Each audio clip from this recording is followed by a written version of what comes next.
当我还是小孩子，门前有许多的茉莉花，散发着淡淡的清香。当我渐渐地长大，门前的那些茉莉花已经慢慢地枯萎，不再萌芽。什么样的心情，什么样的年纪，什么样的话语，什么样的哭泣。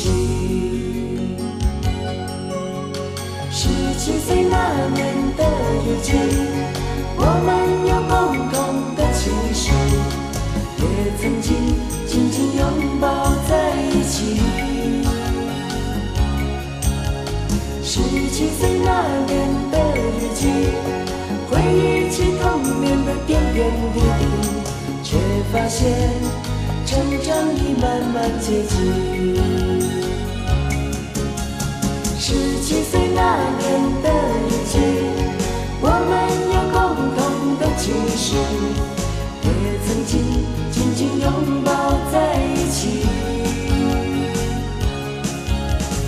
17岁那年的日记，回忆起童年的点点滴滴，却发现成长已慢慢接近。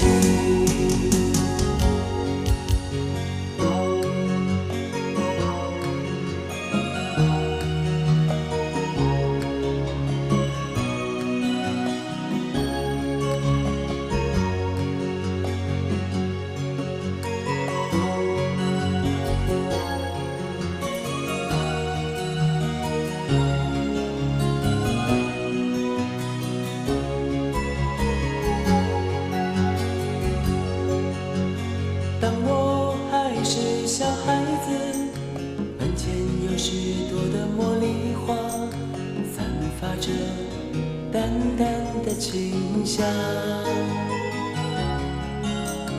当我渐渐地长大，门前的那些茉莉花已经慢慢地枯萎，不再萌芽。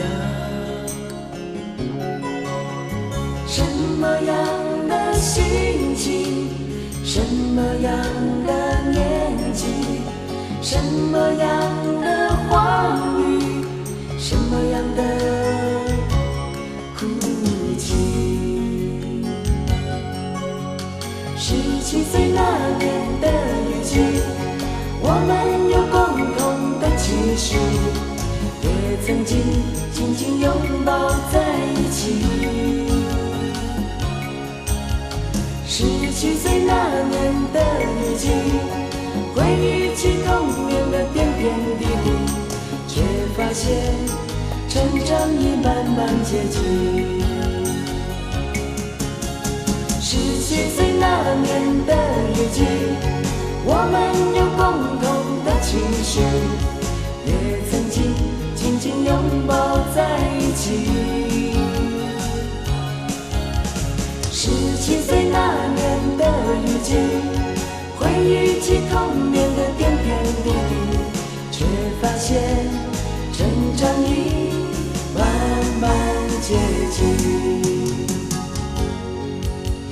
17岁那年的日记，我们有共同的期许，也曾经紧紧拥抱在一起。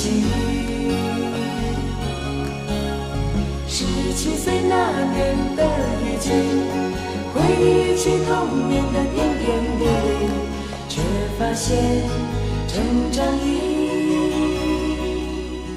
慢慢接近。